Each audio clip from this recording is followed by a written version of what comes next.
रात गहरी हो चुकी थी। गांव की गलियों में सन्नाटा पसरा था। सिर्फ कहीं दूर से कुत्तों के भौंकने और झींगुरों की आवाजें सुनाई दे रही थीं।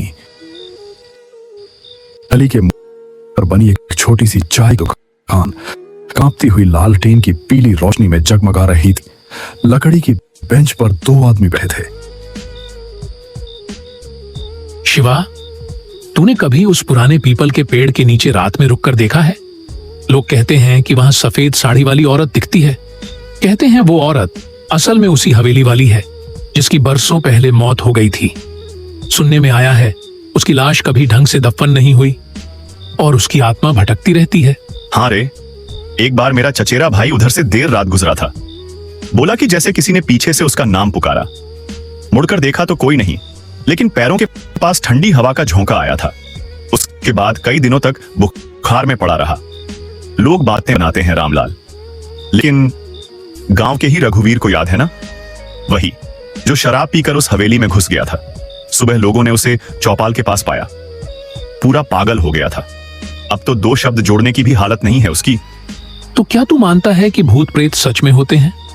न मानूं तो क्या, आधी रात को गांव के बाहर वाले कुएं पर मत जाना। पता नहीं कौन सी परछाइयां खड़ी रहती हैं वहां।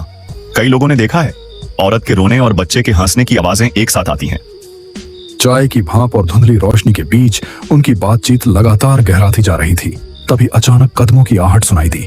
दोनों सहमकर इधर उधर देखने लगे।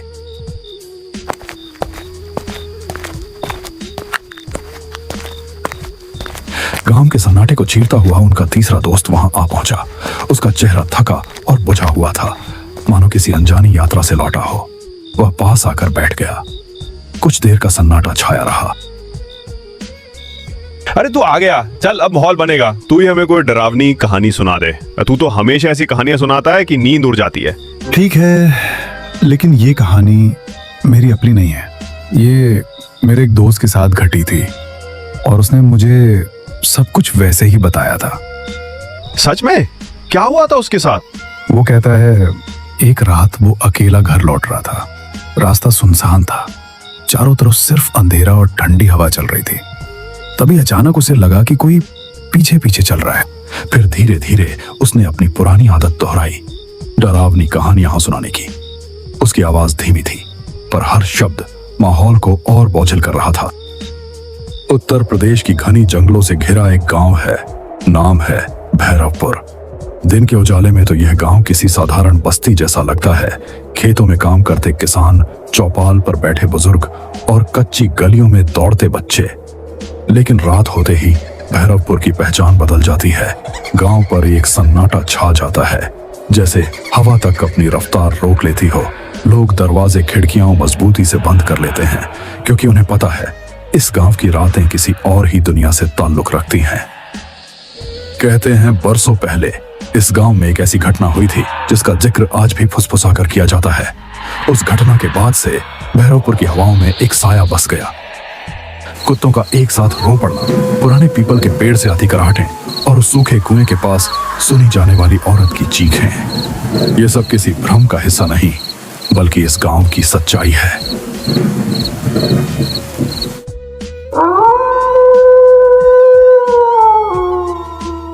रात का वक्त था, लगभग 10:30 बज रहे थे।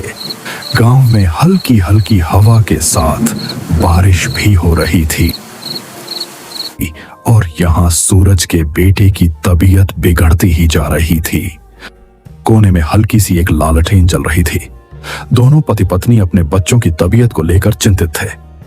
सूरज का मन तो था कि वह अपने बेटे को शहर के अस्पताल में ले जाए, लेकिन गांव वालों से उसने जो सुना था उसे सोचकर उसकी रूह कांप जाती थी कि कहीं उसके साथ भी कोई अनहोनी ना हो जाए।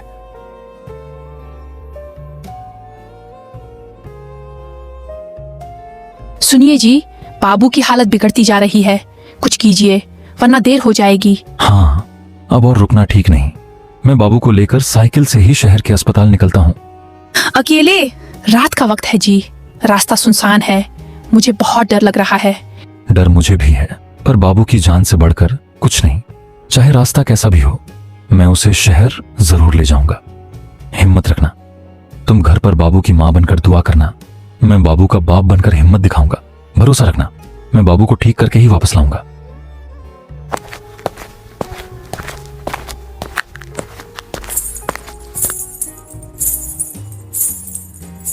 उस रात एक पिता अपने बेटे की जान बचाने के लिए एक ऐसे खौफनाक सफर पर निकल पड़ा था जहां कदम कदम पर खतरा था।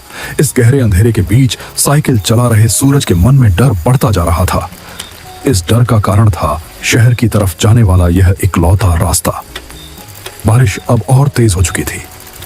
बूंदें सूरज के चेहरे पर पड़कर जैसे उसे बार बार चेतावनी दे रही थीं, लेकिन उसके पास ठहरने का वक्त नहीं था। बेटे की सांसें भारी हो रही थीं।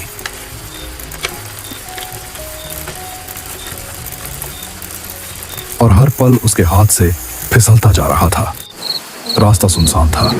दूर दूर तक सिवाय काले अंधेरे और बारिश की आवाज के कुछ नहीं था। यह वही रास्ता था जिसके बारे में गांव में कई कहानियां सुनी जाती थीं।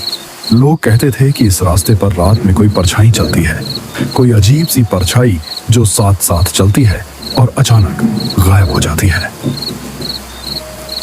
सफर अभी बहुत लंबा था, इसीलिए सूरज अपनी साइकिल तेज चला रहा था ताकि वह जल्दी शहर पहुंचकर अपने बेटे की जान बचा सके। लेकिन अब बारिश बंद हो चुकी थी।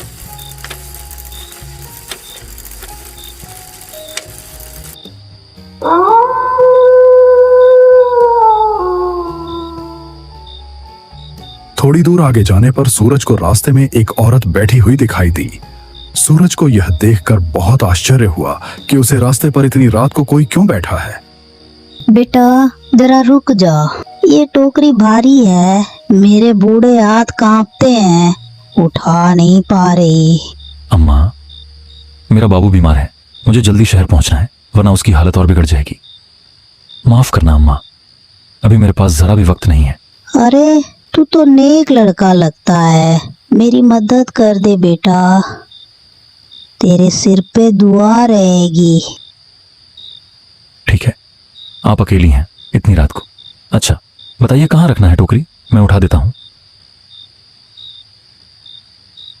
सूरज टोकरी उठाने की कोशिश कर ही रहा था, तभी उसने देखा कि वहां तो कोई है ही नहीं। उसका दिल जोर जोर से धड़कने लगा। हे भगवान, ये मैंने क्या देखा? अभी तो यहीं खड़ी थी अम्मा, फिर अचानक कहाँ गई? नहीं नहीं, ये जगह ठीक नहीं है। डर और बेचैनी उसके चेहरे पर साफ झलक रही थी। वह तेजी से साइकिल पर चढ़ा और अंधेरे रास्ते में भागने लगा, लेकिन किस्मत जैसे उसका साथ छोड़ चुकी थी। मुझे यहां से निकलना होगा, बाबू की हालत और बिगड़ रही है, जल्दी शहर पहुंचना है।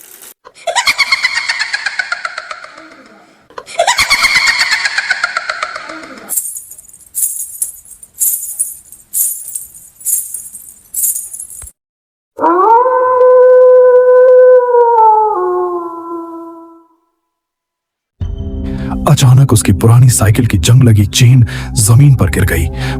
हे राम, ये क्या हो गया? अभी इस वक्त ही चेन गिरनी थी क्या? अगर मैं यहीं रुक गया तो पता नहीं क्या हो जाएगा। नहीं, मुझे किसी तरह चेन चढ़ानी ही होगी। और सूरज घबराहट में झुककर चेन चढ़ाने ही वाला था कि तभी उसकी रगों में खून जम गया। सामने वहीं खड़ी थी एक औरत, और वह औरत हूबहू उसकी पत्नी जैसी दिख रही थी। उस पल सूरज का मन मानो भर भरा कर टूट पड़ा। अरे तुम यहाँ कैसे? तुम तो घर पर थी ना, इतनी रात गए? इस सुनसान रास्ते पर कैसे चली आई? मत पूछो, मैंने रास्ते में एक परछाई देखी थी। वो लगातार मेरा पीछा कर रही है। मैं डरी हुई थी, इसलिए भागकर तुम्हारे पास आ गई। जल्दी करो, हमें यहाँ से निकलना होगा। बाबू को मुझे पकड़ाओ, मैं उसे संभाल लेती हूँ। तुम साइकिल ठीक करो। परछाई? ये कैसी बातें कर रही हो तुम? लेकिन अगर तुमने सच में देखा है तो मामला गंभीर है। अच्छा तुम बाबू को थामो, मैं चेन लगाता हूँ। हाँ जल्दी करो, वो कभी भी यहाँ आ सकती है। उसने सोचा शायद उसकी पत्नी ही है जो किसी तरह यहाँ तक पहुँच गई। वह कुछ पूछने या सोचने की हालत में नहीं था। थकान, डर और बच्चे की बीमारी ने उसकी समझ को कुंद कर दिया था। उसने बिना शक किए अपने बीमार बेटे को उस औरत की बाहों में थमा दिया। सूरज जल्दी से साइकिल संभाल कर आगे बढ़ गया।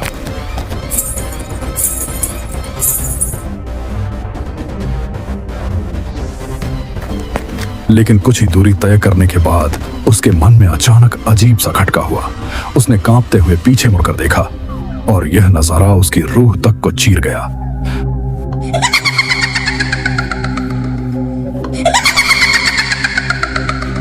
वहां उसकी पत्नी नहीं थी, सामने वही था जिससे गांव के बुजुर्ग हमेशा चेतावनी देते आए थे, छलावा। उसका असली भयानक रूप अब सामने था और उसकी पकड़ में सूरज का छोटा सा बाबू था। मेरे बाबू को छोड़ दे, ये मेरा बच्चा है, तू इसे क्यों ले आई? ओ माँ, मैंने तो तुझे अपनी पत्नी समझा था। आंसू बारिश के कतरों के साथ मिल गए और उसकी दौड़ती हुई सांसें पागलपन की हद तक तेज हो गईं। वह ठोकर खाता, गिरता, फिर उठता और भागता रहा। उसके सीने में सिर्फ एक ही बात थी, किसी भी तरह बाबू को बचाना है। डर अब भी था, लेकिन उस डर के नीचे छिपा पिता का हौसला कहीं ज्यादा बड़ा था। मेरा बाबू मुझे लौटा दे। नहीं, ऐसा मत कर, मैं तुझसे हाथ जोड़ता हूं, मेरे लाल को कुछ मत करना, उसे मुझे दे दे। सूरज बेतहाशा अंधेरे में अपने बच्चे को ढूंढ ही रहा था। उसके कदम कांप रहे थे, दिल की धड़कनें तेज होती जा रही थीं। तभी उसकी नजर सामने पड़ी। वहां टूटी फूटी पगडंडी के बीच वही चुड़ैल बैठी थी। उसकी गोद में वही बच्चा था जिसे सूरज अपनी जान से भी ज्यादा चाहता था। लेकिन उस वक्त उसके चेहरे पर एक रहस्यमयी मुस्कान थी, मानो वह जानती हो कि सूरज का डर अब उसके कब्जे में है। नहीं, ऐसा मत कर, मैं तुझसे हाथ जोड़ता हूं, मेरे लाल को कुछ मत करना, उसे मुझे दे दे। हे भगवान, अब मैं क्या करूं? किससे मदद मांगूं? हे भगवान, मेरा बाबू मुझसे मत छीनो, वो तो मेरी सांसों की डोर है, उसके बिना मैं जिंदा नहीं रह पाऊंगा। ओ परछाई, तुझसे मैं डरता नहीं, मगर मेरा लाल तेरा नहीं है, वो मेरी रूह का टुकड़ा है, उसे लौटा दे। अगर मेरी जान चाहिए तो ले जा, पर मेरे बाबू को छोड़ दे। मैं अपनी आंखों की रोशनी भी तुझ पर वार दूंगा, बस मेरा बच्चा मुझे लौटा दे। छलावा ने अपनी लाल आंखें चमकाईं। वह जैसे ही बाबू को चोट पहुंचाने के लिए अपना काला हाथ उठाता, तभी अचानक अंधेरे को चीरती हुई मोटरसाइकिल की तेज हेडलाइट उधर आ पड़ी। हेडलाइट की चमक और इंजन की गड़गड़ाहट ने माहौल बदल दिया।